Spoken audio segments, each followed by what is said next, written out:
Welcome back to the Deep Dive. Today, we're opening up a topic that's way more fundamental to your daily life than you might even realize. Definitely. It affects everything, right? From that, 3 p.m. energy slump. Totally. All the way to your long-term, cellular health. Exactly. We are deep diving into blood sugar glucose and, well, why learning to manage its ups and downs is maybe the most powerful health cheat code you can find. It really is like the engine room of the body, isn't it? If your glucose levels are just constantly swinging, you're basically living on an energy roller coaster. So many people feel tired or hungry all the time, moody. And they just think that's normal. Right. They assume, oh, this is just how I am.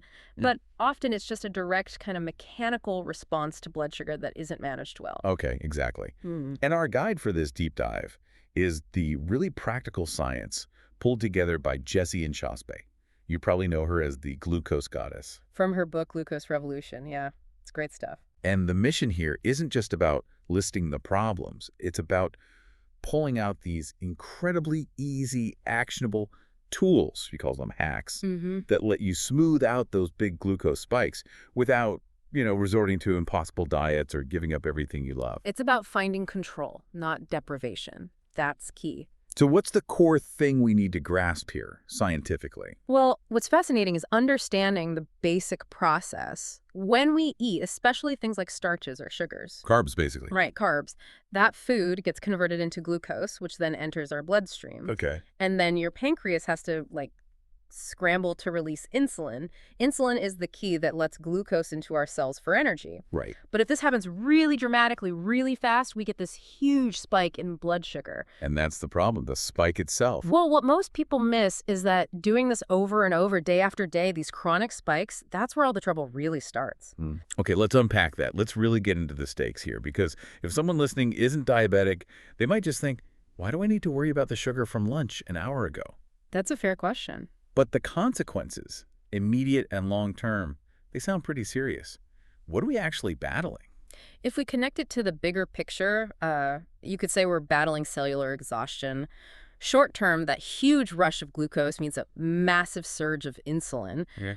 But the insulin often overshoots. It clears the sugar too quickly. Oh, and that's the crash. Yeah, it's the crash. Yeah. The dreaded energy drop, the brain fog, and that constant nagging hunger signal telling you go find more sugar, it becomes this vicious cycle. Spike, crash, crave sugar, spike again. Precisely. Day in, day out. And if we keep repeating that cycle, what's the chronic damage? What's happening at a deeper level? That's where the long-term danger really kicks in. You're essentially forcing your pancreas to work overtime constantly. Which can't be good. No. Yeah. And eventually, your cells start to kind of ignore the insulin signals. They become resistant. Insulin resistance, we hear that term a lot. Yeah. And when cells get resistant, glucose can't get in easily, so it stays high in the blood.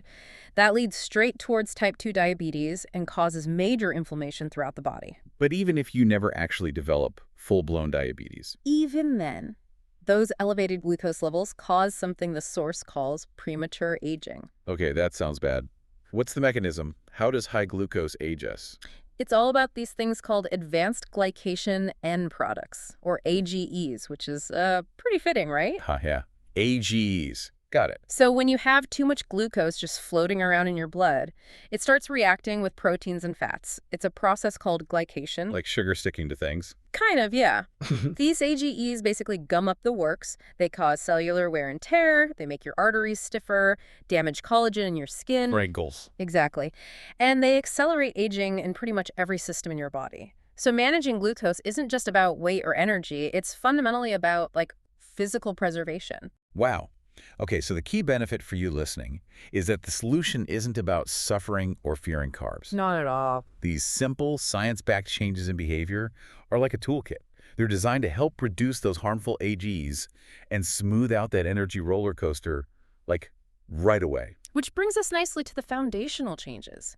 These are really simple adjustments you can make to basically any meals starting now, and they're all about using the power of fiber.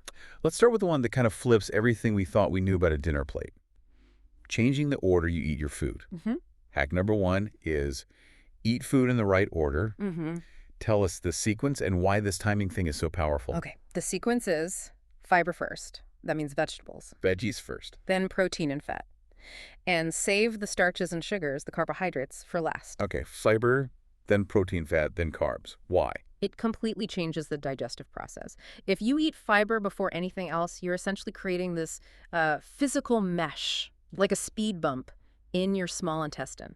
That fiber slows down how quickly your stomach empties its contents. Right, so by the time the carbs, like the pasta or bread, get down there. Exactly. They can't just rush into your bloodstream all at once. Ah, The fiber and also the protein and fats you ate just before them, they slow down the rate those carbs get broken down into glucose and absorbed. so you still get the energy, but it's more of a gentle slope than a huge spike. Precisely, a much flatter glucose curve. You're basically using the physical properties of food to manage your body's chemistry.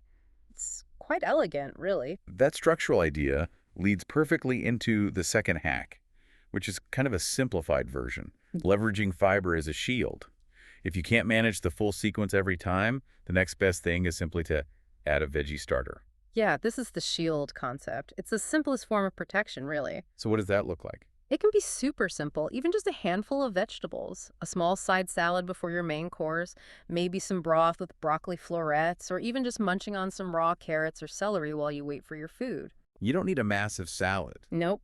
You're just getting that fiber mechanism working ahead of time, putting that mesh in place before the carbs arrive. Okay, so let's say I know I'm going to have pizza later tonight. Yeah. Instead of showing up starving, Right. I should maybe have a small salad at home first. Or order some veggies as an appetizer. Absolutely. Think of it like putting on the brakes before you hit the accelerator. That fiber coats your digestive tract, ready to meet those simple starches from the pizza and slow down their absorption. Wow.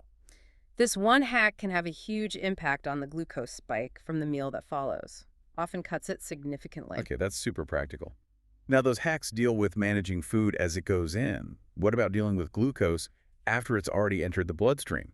Or even stopping the spike before the first bite? Yeah, good question. Let's talk about movement first, because it's probably the most effective thing you can do after eating. Yeah. Hack number 3 is move after eating. Now, I think when people hear exercise after meals, Yeah. they imagine like a full workout. Right, like a 45-minute run or something. No. How much movement are we talking about here to actually make a difference to glucose? Much less than you think. It's about using your muscles as a direct, sponge for glucose. A sponge. Yeah. When you move, your muscles can immediately start pulling glucose out of your bloodstream to use for fuel. And often, they can do this without needing much help from insulin. Oh, interesting. So even just a 10-minute walk after a meal helps your body literally use up the incoming glucose. It prevents that big spike from ever really forming. It's like an immediate passive intervention. 10 minutes. Most people could manage that. A quick walk around the block after dinner. Exactly. Or even just some squats or calf raises while watching TV. Anything that gets those large muscles working. Okay, now for the really surprising one. The one that sounds almost like folk medicine, but apparently the science is solid. Hack number 4. The famous vinegar trick. It is astonishingly effective. It's a fantastic bit of biological leverage, and the method is super straightforward. Okay, tell us. You take 1 tablespoon of vinegar. Apple cider vinegar is popular, but really any vinegar works. White vinegar, balsamic. Yep, any of those. Mix it into a glass of water, and you drink this right before you eat a meal that's heavy in carbs or sugar. Before, okay. And what's actually happening? Why does vinegar do this? The active ingredient is acetic acid. When you drink it before a meal, the acetic acid temporarily slows down the action of an enzyme in your gut called amylase.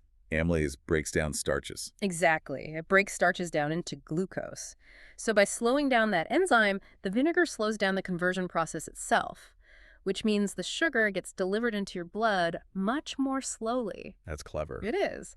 And the studies are pretty impressive. This simple trick can cut the resulting glucose spike by almost half sometimes. It's like targeted chemical warfare against high blood sugar. Wow, that's amazing knowledge for managing, those times you want pasta or dessert. It's like proactive self-defense. Totally. Okay, now for the 5th hack, which tackles one of the sneakiest sources of fast sugar. Don't drink your sugar. Yes, this one's about speed. It's really important. When you drink liquid sugars, things like sodas, fruit juices from concentrate, sweet teas. Even fancy coffees with syrups? Oh yeah, definitely those. You're basically mainlining pure glucose, often with 0 fiber to slow it down. Nothing to act as a buffer. Nothing. So that sugar hits your bloodstream almost instantaneously. It causes this massive, immediate spike that's often way worse than eating the same amount of sugar in solid food form. So hold on. Even if I juice, say, a bunch of healthy apples at home, but I remove all the pulp, Yep. am I basically creating a sugar bomb even though apples are good for you? You are, because you're removing the very thing, the fiber, that makes the whole apple a stable food source for your blood sugar. Right. The recommendation here is pretty simple. Swap those sugary drinks for water, plain tea, black coffee. If you really want a sweet drink, make sure it contains fiber, like a proper smoothie where you blend the whole fruit. But water's best. Water is always king. Honestly, if you're struggling with those energy ups and downs, cutting out liquid sugar might be the single fastest fix on this whole list. I agree. You're tackling the fastest source of the spikes. The speed factor is just huge with liquids. Okay, that brings us to the final piece of this toolkit. Hack number 6 focuses entirely on how you start your day. Have savory breakfasts. Why is breakfast so critical for setting your energy trajectory? Because that first meal of the day is literally the moment you establish your body's metabolic path for the next, say, 12 hours or so. Wow. If you start your day with sweet foods, and this is where people often get tripped up, it's not just obvious stuff like pastries. Right, like cereal, granola, fruit juice. Exactly. Granola, fruit-heavy oatmeal, most breakfast cereals, fruit juice. You're immediately causing a major glucose spike right out of the gate, first thing in the morning. I often grab like a quick banana or an orange on my way out the door, thinking I'm being healthy. Is that actually setting me up for failure? It kind of is, yeah. Because you're starting the day with pure, fast-absorbing carbs, essentially sugar, with very little protein or fat to slow it down. And there's something about morning hormones too, right? Yes. In the morning, our bodies naturally release more cortisol, that's a stress hormone, and one of its jobs is to tell your liver to release some stored glucose to give you energy to wake up. Okay. So if you then layer sweet food on top of that already slightly elevated morning glucose, You get a super spike. an exaggerated spike, exactly. And that big morning spike almost guarantees a nasty mid-morning crash, which then triggers cravings for more quick energy, more sugar later in the day. It sets off that roller coaster. So the goal is to flip the script. Go savory instead of sweet. Right. Opt for things rich in protein and healthy fats. We're talking eggs, maybe some full-fat Greek yogurt with nuts and seeds, cheese, avocado, leftovers from dinner. Leftover chicken and broccoli for breakfast. Why not? Anything that builds a steady foundation instead of causing that initial sugar shock. That protein and fat structure ensures a much slower, steadier glucose release.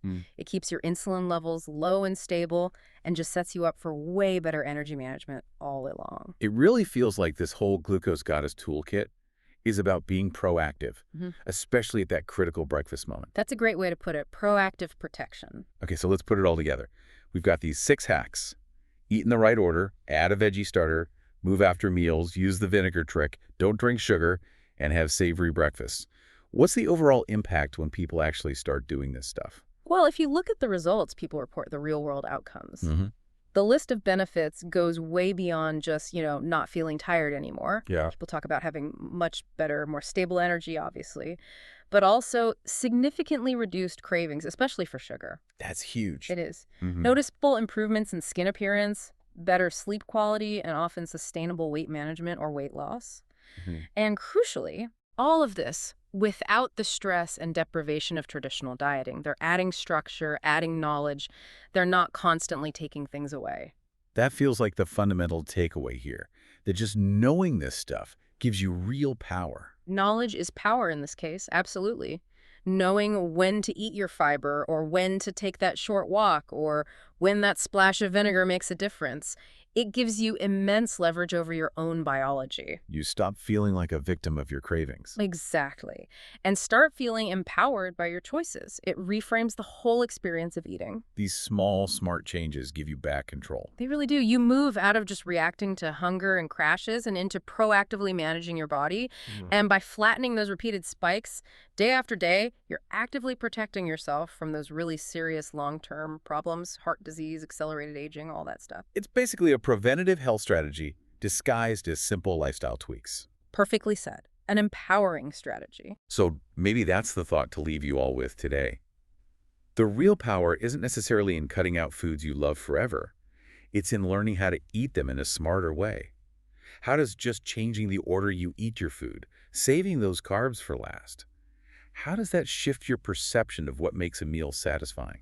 It really teaches you to prioritize feeling full and stable rather than chasing that quick, fleeting sugar rush. It's a different kind of satisfaction. We definitely encourage you to try one or two of these hacks. Maybe the vinegar trick before your next carb-heavy meal, or just switching up your breakfast tomorrow morning. See how you feel. Yeah, experiment a little. Thank you for joining us on this deep dive into stabilizing your blood sugar.